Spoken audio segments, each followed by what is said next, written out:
boat captain here today. My name is Jeremy. And as we sail along through here, I do have some very important safety rules that I do need everyone on board to follow. There's no smoking, no vaping, no standing, unless to take a quick picture. Please set all cell phones and iPhones to vibrate.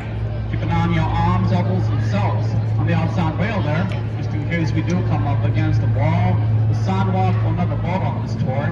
And also, because it is an air-rated tour, do need everyone on board to remember, to make your boys a down a little bit on a boat, common courtesy for the other paying guests on board. And also, very important, so that I myself may hear the radio calls as we sail along through here as well, which are very important for me to be able to hear, so as to make sure we don't have any ugly accidents along the river. But other than that, our first stop for our tour is just across from where we departed from, the Hilton Palacio del Rio Hotel to the left of our boat. Spanish Fort Palace on the river, one of a few hotels that has been built in the downtown of San Antonio over the years. This one in particular was built from 1967 to 68 on a record-breaking 202 working days using a very unique building method back then. You look above the fourth floor, each of these rooms here look like boxes. That's because each of these rooms here were built on assembly line fashion, 8 miles south ahead of us. At the same time that the first 4 floors and the elevator shaft was built up here.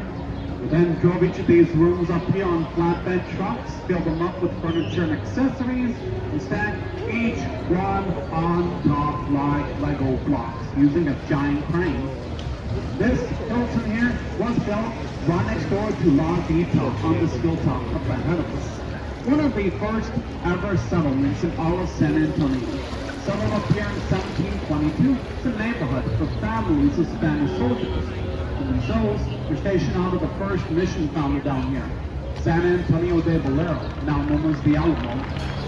La Vita up here became a regular neighborhood over the years, but fell into hard times by the early 20th century, until it was restored up here in 1939. And since then, La Vita up here has become home to many shops, galleries, boutiques, and restaurants up here during the day. As well as the Arneson River Theater ahead of us. Very popular outdoor river theater. We're going to sail through here right in the middle of a dance show that they have taking place today. It's free and open to the public if you want to come here after the tour is done. It started about 15 minutes ago. We got another one at 3 o'clock though if you want to come down. All right, how are we liking the show so far? This next dance is going to be an excerpt from our October show called Visions of October.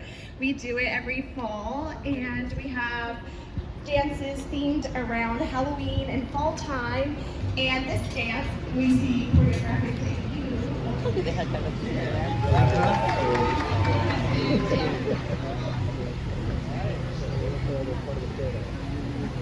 Again, another show, 3 o'clock. Just past the Arneson River Theater, coming up to the bottom of our boat, the sail funny a sculpture over here depicts an old cattle driver. They used to come through town in the mid-1800s. Back when San Antonio was a big cattle and ranching town, before the arrival of the railroad in 1877. And this sculpture sits right in front of the Bristol Western Art Museum, itself having been founded in 2013, named in honor of Dolph Bristol Jr., former governor of Texas, who himself had an extensive collection of wild Western art memorabilia.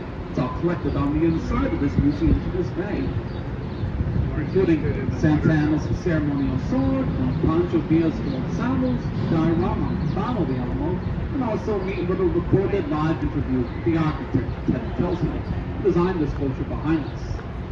Margaret, just past the Bristol Western Art Museum, we're going to sail underneath Preston Street Bridge. And as we sail out from underneath Preston Street Bridge, on the other side, we're going to sail by Malsonet's Table, coming up to the bottom of our boat. This diamond-shaped iron sculpture over here was placed here in 1991 to honor the 300th anniversary of the first Catholic Mass that occurred along this river. It was on June 13th of 1691 by the missionary Damien Malsonet, hence Malsonet's Table. It sits right on top of Marriage Island here. This little outcropping of land here, again off to the right side of our boat, sticking out in front of the Hotel Contessa, known as Marriage Island over here, because it is in fact the most popular place along the Riverwalk for getting married at, hence Marriage Island over here. just past Mary John, we're going to sail underneath the old mill crossing, so named because of the old Nat Moose Mill that was founded here in 1845, which used to grind grain for many of the citizens until 1890. Thus, marks was the last major crossing along the river for horse-drawn carriages before the arrival of the automobile in San Antonio. Marks will sail by the Weston Hotel to the bottom of our boat itself, the last major hotel to ever open along the Riverwalk in the last century. Opened in November of 1999, just across the river from the Tower Light Building, way up to the left of our boat in the sky right here. This very popular fixture, the San Antonio skyline right here, itself opened to the public on June 1st, 1929. It's the Smith & Young Tower, named after its original owners, the Smith brothers, and their lawyer, J.W. Young, who wanted to build this big, huge complex of buildings on this whole area of land to our left, which they planned would be similar to New York City's Rockefeller Center. They're going to call that project Bowen's Island Skyscrapers, with the Smith & Young Tower here as the centerpiece. Unfortunately, once again, this building opened to the public on June 1st, 1929. Stock market crashed just a few months later. Smith & Young went bankrupt, had to sell this property, and eventually it switched hands over the years, and since then it's become home up here to the Tower Life Insurance Company, hence the Tower Life Building. Well, if you do look just below the second floor windows here, you'll see these stone faces. These are called grotesque. These stone faces, or grotesque, were in fact put up here by Smith & Young in the 1920s. Originally, in order to ward off evil spirits and bad businesses. So of course they didn't work, since again the stock market crashed just a few months later. So much for that deal. Now, just past the Tower Light Building, we're going to be sailing by the International Center, coming up to the bottom of our boat. This big green building over here, which used to be home to the San Antonio Public Library from 1968 until 1998, and then became home to the offices of the North American Development Bank, as well as the old marina underneath. One of two marinas where my company in the city dock our boats during evenings, which has the Bear County Courthouse just past it up ahead of us. This big red building here, though, was founded up here over a century ago in 1896, and thus is considered the oldest continuously operating courthouse in all of Texas. To the mark, we'll be exiting Gate 4 right here, which just as we approach this green light in front of our boat, there is a drawbridge in the water that comes up along with the rest of this flood channel out here. During heavy rains and major flooding, so as to make sure the water levels behind us, within the main budget during the Riverwalk, remain the same at all times. As we enter into this flood channel, directly ahead of our boat, we have the latest addition to the Riverwalk, a painting along the far wall ahead of us that's known as Experiencing Joy, just posted the big fireworks going off at sunset. Designed by a local artist named Joseph Rainey, who had it painted along the far wall ahead of us in May of last year, preparation for an international tourism conference that visited our city. Over 5,000 delegates from 60 different countries visited San Antonio late May last year. And as a result, city leaders wanted to pull out all the stops and commission a whole lot of art pieces down here, including Experiencing Joy here in front of us. Whereas we turn by Experiencing Joy, 200 yards to the left of our boat, we have Floodgate 5, the top of a waterfall down there, which has no marina off to the right side of it. That waterfall down there is about 15 feet deep, with the Riverwalk continuing on down past that waterfall, alongside the backs of the homes of the King Williams district, of the old German neighborhood down there that's very popular to take a nice leisurely stroll through during the day. Although, just down to that waterfall, Floodgate 5 there, which is where they drain the Riverwalk every few years. In fact, they did it just a few months ago, in January. Only the main channel this year, though. They should be emptying out the entire Riverwalk next year. The June down out of the main channel with the entire Riverwalk here for a full week in January, every couple of years. Again, all the way down to that waterfall, Floodgate 5 behind us, so that they can clean out the riverbed here, a lot of the weird stuff that they sometimes find in it. Over the years, in this riverbed, they have found plenty of wallet, cell phones, pagers, jewelry, glasses, silverware, TV sets, mattress springs, patio furniture, chocolate cones, e-scooters, folding chairs, Fiesta beads, laptops, articles of clothing. One time, they even found an engagement ring in the river. And it was suspected that they said no. We've also found plenty of keys in the river as well, most likely from these locks in front of us. We saw a gentleman waving at us from Dolorosa above. I want to show you something really neat here. You look just above the bridge here, you'll see a fence with a whole lot of locks on them. This is a trend that was first mentioned in 2007 Italian young adult novel, where whenever two people do get married, they lock a lock along the fence by a river and throw the key into the river in order to signify their undying love. And it became a popular trend in Europe, slowly made its way across the globe to San Antonio here as well. So if we have these fence on both sides of the Dolorosa, as we sail up from underneath on the other side, will be one up here as well. Now, we are in the main channel of the San Antonio River right here. San Antonio River itself begins about 4 miles north ahead of our boat at the University of the Incarnate Word, and a small little fountain that comes out of the ground in the former springs of the Edwards Aquifer. The San Antonio River begins at that fountain, flows down here, continues on down south behind us for over 250 miles until it empties into the Guadalupe River, just a few miles from the San Antonio Bay, which then empties into the Gulf of Mexico. We are not natural waters. Originally, the river would flow down here, veer out, turn right up ahead of us, the road is now floodgate 3, go all the way to the bush of entering the river, come out behind us with floodgate 4 to this day. While we have the Jury Plaza Hotel, just founded here in 2007 and donated the sidewalk to the city. It serves as a shortcut between floodgates 4 and 3 along the river. It marks where this all used to be land here. The city dug it up all the way down to 15 feet deep below us and built this bypass flood channel here in the mid-1920s in response to a flood that our city suffered from on September 9, 1921.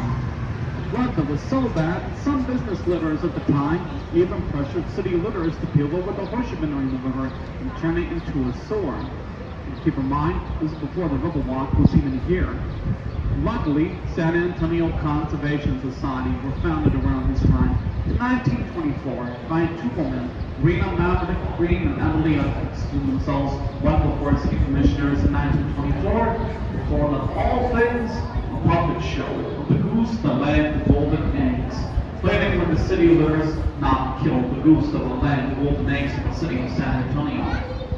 They were successful, convincing the city litters not to go over the bush of entering the river. So we're going to be re-entering into here in just a minute. We're going to cut off the North Channel, which our regular towboats don't go up. It's mostly just residential and office buildings up here. A lot more quiet and peaceful, not as much to talk about on these towboats.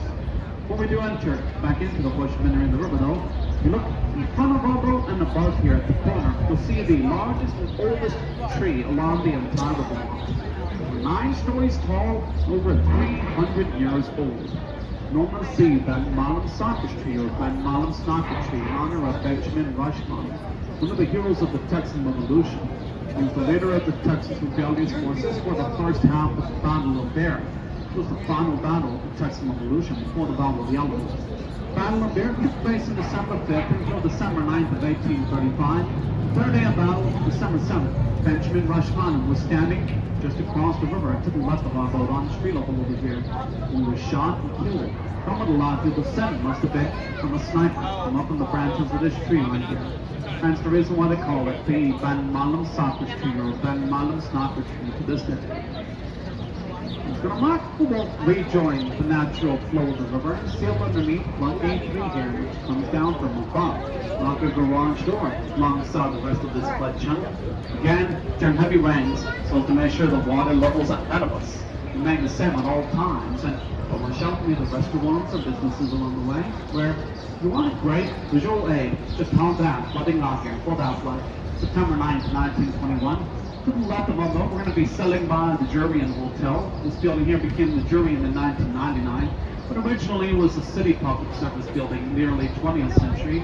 Before that flood, September 9th, 1941, floodwaters reached to the top of the first floor windows right here, getting to over 10 feet above street level in the downtown area all around us. 50 people lost their lives, and there was millions of dollars in property damage. It's not the first nor the most recent, but definitely the most significant flood in our city's history. Since it's the one that inspired the construction of the flood channel back behind us, what was the almost dam a few miles north to the left of our boat.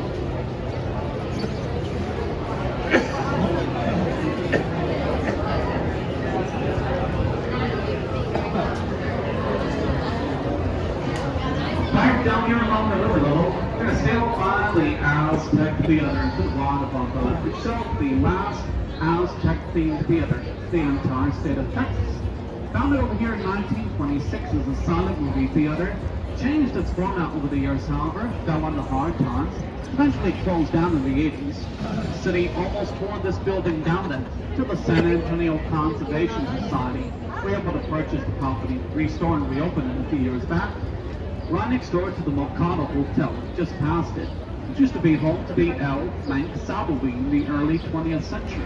It used to provide saddles and harnesses for Theodore Roosevelt and his rough riders during the Spanish-American War.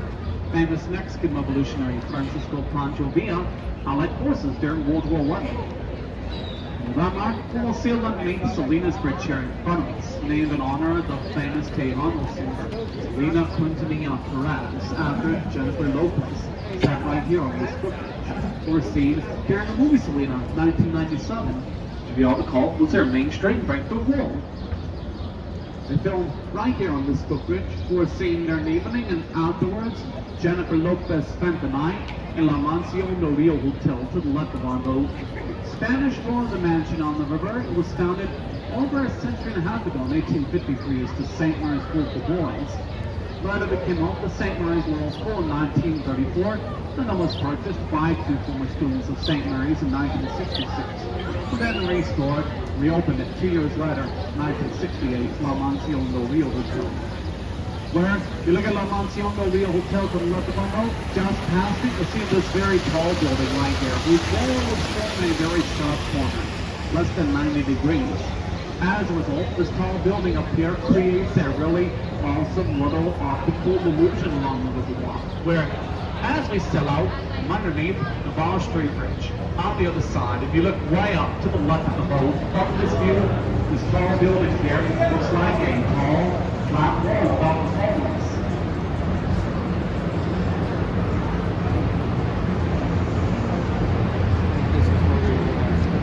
This right here was founded in 1930 as the Knicks General Hospital, at the time the first full-service, fully air-conditioned hospital in the entire United States. Unfortunately, they had to sell the property 5 years ago when it reopened. Supposed to be reopening was a Marriott hotel, right alongside the south end up ahead of us here. Otherwise known as the nightlife of the river, all around us here at this point. Right in the heart of the south end is the Ayacucho Hotel up in front of our boat, above Pressure Street. I didn't know that It building. has the Alamo just on the other side of it. As a result, the Hyatt is only 16 floors tall. They wanted to make it taller when they founded it in 1981. The San Antonio Conservation Society convinced its owners to scale it down the size so that it wouldn't cast a shadow on the elements during sunset. Well, they did reserve room on the bottom river level, the Hyatt up here, with shots of Paseo de Alamo right up here. Spanish Park passageway to the Alamo, this very beautiful area on the inside. The wall take you out right in front of the Alamo, Alamo Plaza Street, continue on straight through there at that point. If you go out to right in front of the Alamo, just to the bottom of the Alamo, across the street from it, is the Mingo Hotel itself. The Mingo Hotel down there is considered the most haunted place in all of San Antonio to this day. Once again, that's the Mingo Hotel, just to the bottom of the Alamo, just 2 blocks down to the left of our road. There's also at the Alamo tomorrow where they have an eclipse view in Connie as well. In case you don't want to show up there, it's free and open to the public.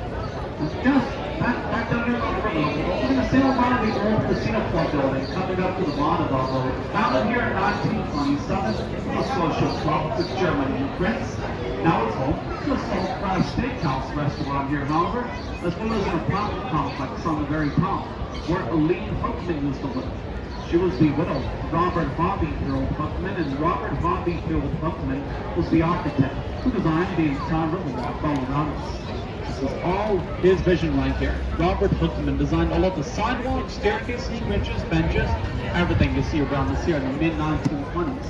Presented his designs to City Litters in 1929, hoping to secure funding for the riverwalk. Sadly, City Litters rejected the proposed riverwalk, but Robert Huckman wasn't going to give up that easily. Throughout the next few years, he was able to gather up some popular support and funding for his vision for a riverwalk. from a variety of sources, including Moy Mountain, the U.S. Congressman from San Antonio, who was very intrigued by the idea for a Riverwalk. Moy Mountain asked his good friend, President Franklin Delano Roosevelt, the son of Mark Congress administration out there, which President Roosevelt was reluctant to do it. In fact, Moy Mountain had asked him so many times, put so much pressure on him, so that at one point, it's even rumored that President Roosevelt said, "Give Moy Mountain the money for his not purpose to put other young with him." Finally, after much pressure, the Works Projects administration came down here and built a Riverwalk all around it from March 27th of 1939 until March 14th of 1941, just under 2 full years.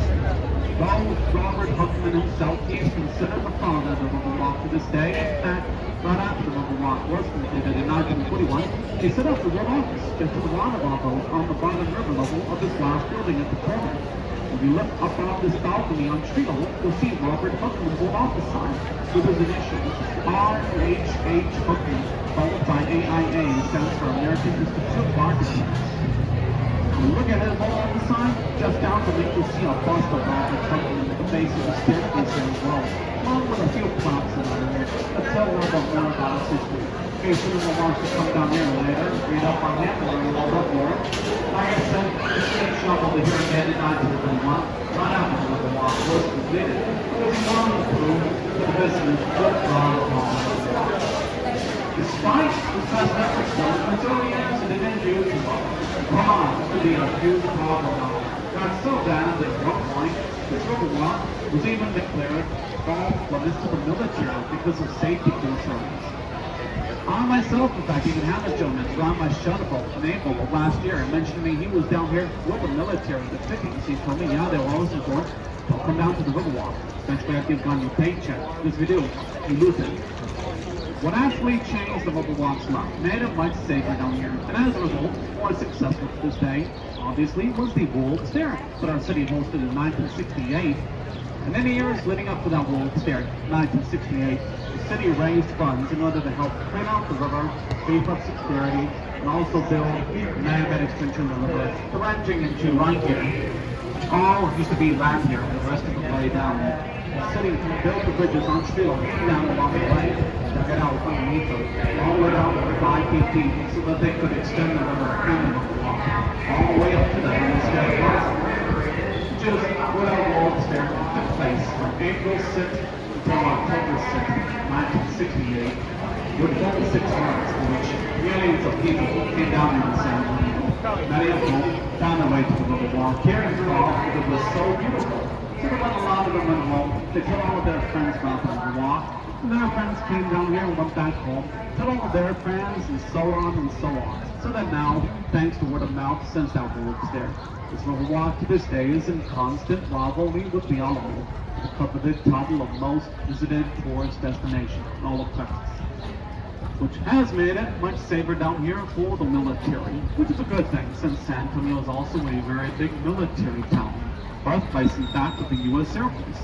After the first U.S. military flight took place here in San Antonio, on March 2nd, 1910, by Lieutenant Benjamin Delahaw Floyd, good friend and student of the rifles. San Antonio to this day is also home to Lackland Air Force Base as well, which is where everyone within the enlisted branch of the United States Air Force runs their basic training, earning it the nickname the Gateway to the Air Force. Now, if you look up to the bottom of the boat, you'll see this big metal sculpture that was put up here 3 years ago with these two giant metal flowers that were built using spare bicycle parts. This right here is a sculpture that's named Bloom. It was designed by a local artist down here named Letitia Huerta. Look at Bloom here, just past it. Continuing to look up to the bottom of the boat, this guy here, you'll see what was the centerpiece for the World's Fair in '68. The Tower of America is right up here. Founded here that year in 1960, at the time it was the tallest freestanding tower in the entire United States of America. As it is 750 feet to the top of the antenna. It's a little bit taller than the Seattle Space Station. And retained that title as tallest freestanding tower in the United States of America for a good 28 years, until the Stratosphere in Las Vegas was founded in 1996. That tower of though still open up there to this day in the Hemisphere Plaza. It's a city park to this day, On the other side of the Gonzalez Convention Center is at the end of this extensionway to the Watervombo with this fork here. Itself is unfortunately closed to our regular trouble due to some dangerously high winds down here at the very end. So instead, I'm going to take a left turn here at this fork and continue the River Center extension. Before we do this, we'll look directly at Watervombo at the corner here. You'll see this one statue that was put up here 2 years ago named Stargazer. Designed by a Mexican artist named Pedro Reyes. It depicts a woman looking at a star that she's holding in her right hand, and Stargazer. And like I said, we'll sail by Stargazer into the River Center extension, which itself was added on later. Dug up here down to 5 feet deep, the rest of the way down in the mid-80s. But they could extend this man-made area of the river all the way up to the River Center Mall. River Center Mall was founded in 1988, but before they founded the River Center Mall, they wanted to put these two Marriott hotels here in 1979. The Marriott to the Watervombo that is connected to the Riverwalk, they had no trouble putting up. The Marriott on the left, over on the other side of Commerce Street.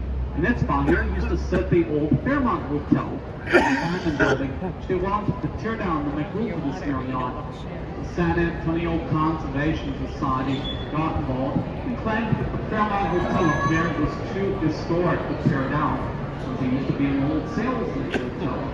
So instead, after more than 5 years of negotiating, raising funds and funding, it took the 3-story, 1,600-ton Fairmont Hotel up here,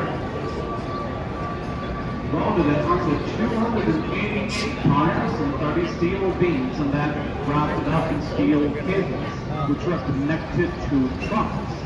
Dragged that 1,600-ton Fairmont Hotel on March 30th until April 4th of 1985, just about 6 blocks southeast of West behind us, to its new location at South Alabama Webster. We then reopened as a first-class hotel, and in this old spot, we were then able to put the Marriott River Center to the Watervombo. Followed, of course, by the River Center Mall right here, whose heart we're entering into right here. Itself the third largest mall here in all of San Antonio, beaten out only by the North Star England Park Mall. It is, however, the only mall here in all of San Antonio with a river going right into its very center, hence River Center, which has over 100 stores and restaurants here, 2 movie theaters, regular AMC movie theater, plus an IMAX theater, a much taller and wider screen, and also a couple of neat little virtual reality simulator rides and Skyrim and Zip Line, they're very popular here as well.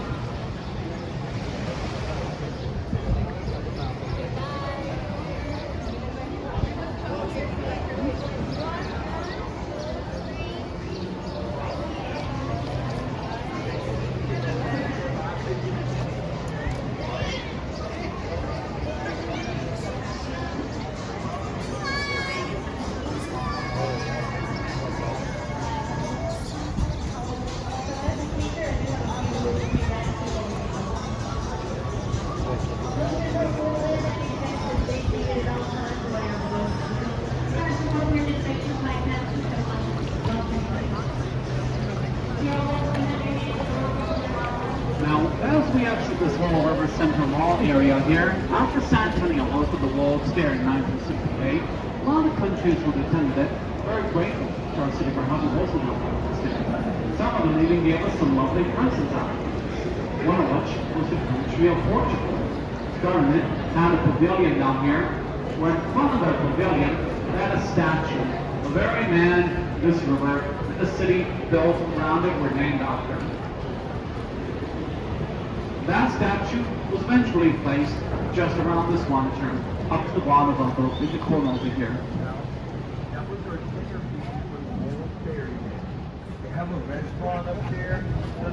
Statue right here of Saint Anthony de Padua, who's depicted as holding the baby Jesus in the center, on top of a Bible. He was a 12th century Catholic patron saint of lost and stolen items and children, as well as the patron saint of Portugal. Hence the reason why the Portuguese government had the statue in front of their pavilion. He's also the patron saint of San Antonio, as in San Antonio is Spanish for San Antonio. The story goes it was back during the age of exploration of the country of Spain, who laid claim to much of what is now modern Texas and Mexico, had expeditions sent out in order to set up missions so that they could convert some of the local natives down here, and also created a defensive border against French-occupied Louisiana, since French and Spanish empires were major rivals with each other, the territory in the Americas at the time. One expedition was sent out in 1691, which came upon this river on June 13th of that year. They met a very friendly Payoya Indian tribe camped along this river's banks, who had previously named the river Yanaguana, a word in their language meaning clear and refreshing waters. So Daniel Mosene, Catholic missionary for that expedition party, gave some gifts to those Indians as a sign of friendship, and then himself performed the first Catholic Mass here along this river. The day of June 13, 1691, was the feast day, St. Anthony de Padua, back there behind us, June 13. So, Daniel Mosene himself then named the river San Antonio, once again Spanish for San Antonio. He wrote about this river in his diary. A few decades later, Spanish Crown had other expeditions sent out in order to set up more permanent settlements down here, including some missions, military forts. The town grew up around the river, which originally was named Villa de Bear, in honor of the older brother of the Viceroy of Mexico. His older brother was the 11th Duke of Bear, and he died fighting Ottoman Turks in 1686. The city took the name of the river, though, San Antonio, in 1837, after the Texan Revolution. We've been growing ever since. In fact, further up ahead of the river, we're going to be exiting this man-made extension of the river here in a minute. Re-enter natural waters, beginning underneath the footbridge here in front of us. We're going to be turning by Casa Rio here in front of us, this lovely Mexican restaurant directly ahead of us. Itself is in fact the first oldest restaurant along the entire route. Founded here in 1946 by the Bear family, it's also the first restaurant here ahead of us that have this sign dining, or listed dinner halls along the river. It's every restaurant now have to this day. In fact, the operation of those dinner halls, say for future reference, is to come back down here again. All you need to do is contact our company's website, GoVioCruises.com. Probably at least to begin with, there's plenty of time to look here. But just past Casario then, we're going to be coming up to dock, right back over the pod, across the Hilton Hotel. Before we do though, there's one more thing I want to point out here. Something that your logo looks seen on the given stage. What a heart it is. We turn by Casario here. You look across the river from Casario to the left of our boat and behind us, San Strigo. You'll see this big orange sculpture right here. The conjunction of commerce with Soya and Alpha Streets. This is the Voyage of Friendship right here, given to us by the country of Mexico originally in 2002 to signify decades of friendship between the United States, Mexico, and Canada. It was designed up here, in fact, by a world-famous Mexican architect. His real name is Enrique Carvajal, although he is more popularly known most architectural circles under the nickname of Sebastian. Just past this sculpture of friendship, like I said, we'll dock right back over the platform. I'll be on the boat from here today. Go ahead, ladies and gentlemen, use this camera now while you're wet in the dock. Check underneath and run your seats. Make sure that you don't leave anything vital behind. If you have any further questions or want to find out information on the dinner boats, or even just leave a good word by your favorite boat captain in Germany down here, look at our company's website, GoVioCruises.com. For your safety, please remain seated and hang tight. Just in time to bring the boat to a complete stop and tie it down.